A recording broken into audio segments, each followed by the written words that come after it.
Jangan terkecoh, tarif 19% yang kita ributkan hanyalah puncak gunung es dari permasalahan yang jauh lebih besar.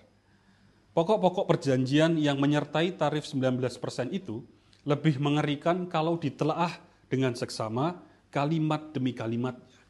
Yang pertama, 280 juta penduduk Indonesia akan menjadi pasar bagi 99% produk Amerika dari semua sektor tanpa kecuali. Ini sama seperti dengan menjadikan Indonesia sebagai negara bagian yang baru dari Amerika Serikat. Kedua, tidak perlu ada lagi sertifikasi, inspeksi, standarisasi, requirement, atau izin untuk semua produk dari Amerika Serikat, mulai dari alat industri, kendaraan, obat, makanan, kosmetik, produk pertanian, produk digital, dan semuanya.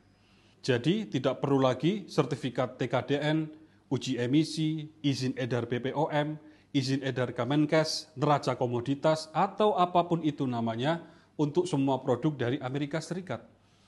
Kedaulatan Indonesia runtuh di sini. Kita harus ikut semua aturan mereka tanpa boleh tanya. Pokoknya kita harus terima, harus dengar, dan harus patuh ikuti semua instruksi.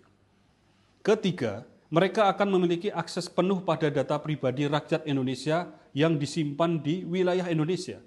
Jadi pemerintah Amerika Serikat akan dapat melihat, membaca, dan mendengar seluruh aktivitas pribadi yang dilakukan rakyat Indonesia di berbagai platform digital, mulai dari percakapan yang kita kirim, makanan yang kita pesan, obat yang kita beli, hingga berbagai data penting yang sangat privat sekalipun, selama itu kita lakukan melalui platform digital, mereka punya akses untuk mengawasi.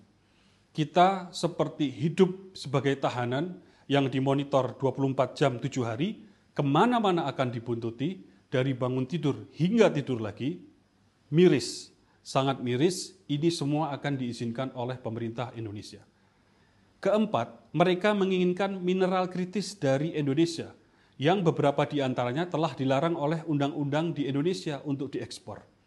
Telah lengkaplah kriteria penjajah dipenuhi oleh pemerintah Amerika Serikat. Mereka menginginkan apa yang terkandung di dalam tanah Ibu Pertiwi. Tahukah kita, mereka telah mengabarkan ke seantero Amerika Serikat melalui situs whitehouse.gov bahwa kesepakatan dengan Indonesia adalah sebuah kesepakatan bersejarah yang membawa kemenangan bagi mereka. Lucunya, pemerintah Indonesia di sini seperti gagal memahami situasi yang sedang terjadi dan seperti gagal meneropong jauh kemungkinan bencana yang mengintai dari balik pokok-pokok kesepakatan tadi. Rasanya terlalu jauh kalau harus berasumsi tim negosiasi pemerintah Indonesia tidak dapat memahami isi teks kesepakatan dagang tersebut.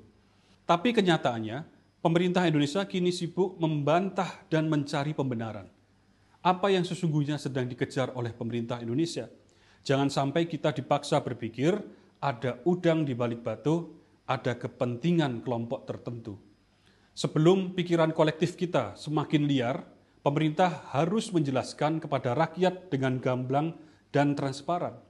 Pemerintah harus menyerap berbagai masukan yang preventif, konstruktif, dari berbagai perspektif, demi menjaga kedaulatan bangsa yang menjadi harga mati. Dan jika kita kemudian menemukan bahwa kesepakatan ini memang membawa bencana bagi bangsa dan mengancam kemerdekaan kita, maka pemerintah harus segera membatalkan kesepakatan tersebut.